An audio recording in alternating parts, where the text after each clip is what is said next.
Okay, pag-usapan natin ngayon ang isang bagay na medyo game changer sa mundo ng crypto. Ito ang Node Booster. Ito ang pinakaunang AI-powered node mining engine na tumatakbo sa Avalanche blockchain. Tara, silipin natin kung paano nito binabago ang lahat.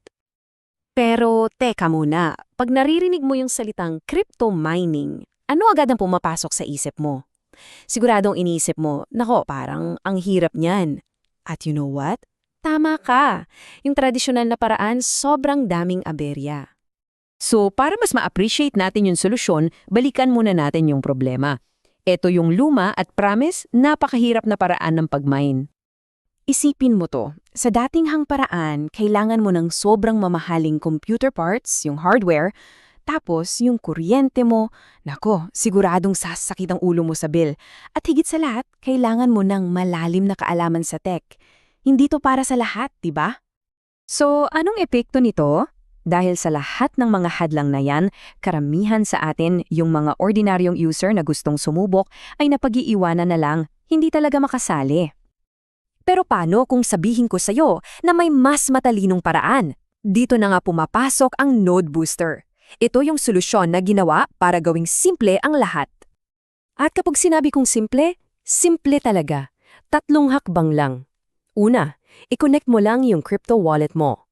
Pangalawa, mag-activate ka ng tinatawag nilang engine. At pangatlo, ito na yung aastig. Umupo ka lang at mag-relax dahil yung AI na ang bahala sa lahat. Walang hardware, walang maintenance, walang sakit ng ulo. Okay, so na-curious ka ba kung paano gumagana yung engine na yan? Let's dive a little deeper, kasi ito talaga yung puso ng buong Node Booster system. Ganito yan. Kapag nag-activate ka na ng engine gamit ang AVAX, dire-diretso na yung tatakbo sa loob ng 405 na araw. Tama yung narinig mo, mahigit 1 taon niya na automated at wala ka ng ibang gagawin. At habang tumatakbo yan, dito na pumapasok yung magic ng AI. Ini-optimize nito yung performance ng engine mo sa real time. Ang resulta, araw-araw may papasok na rewards sa'yo. Ganun lang kasimple. Itong mga rewards na to, in the form of AVAX Zero token, ang mismong utility token ng Node Booster. At ang pinakamaganda rito, nami-mint lang ang AVAX Zero kapag may mga totoong active na engines. Ibig sabihin, yung value niya ay nakabase sa tunay na paggamit ng mga tao sa platform. Sige, usapang rewards at features naman tayo. Dito natin makikita kung gaano kaganda at katransparent ang buong sistema para sa mga users na tulad mo. At ito yung isa sa mga pinaka-exciting na parte. May potential kang kumita ng hanggang 4.5 times ng inactivate mo. Oo, 4.5x. Yan yung cap o yung maximum reward para sa lahat ng klase ng engine. Bukod pa dyan, tandaan mo, AI-powered ito. Tapos non-custodial, ibig sabihin ikaw at ikaw lang ang may hawak ng pondo mo. Lahat ng transaksyon kitang-kita sa blockchain, kaya fully transparent.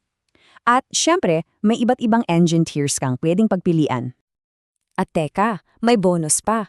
Kung gusto mong i-share to, meron din silang referral system kung saan pwede kang kumita ng hanggang 25.5% in rewards. Aabot to hanggang 11 levels deep, kaya malaki ang potensyal.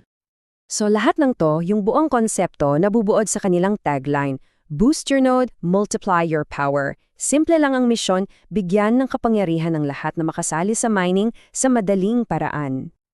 Kaya kung handa ka ng iwanan ang komplikadong paraan at sumubok ng mas bago, mas simple at mas matalinong pagmamine, ano pang hinihintay mo? I-activate mo na ang engine mo. Bisitahin lang ang nodebooster.app para makapagsimula ka ng kumita. Okay, pag-usapan natin ngayon ng isang bagay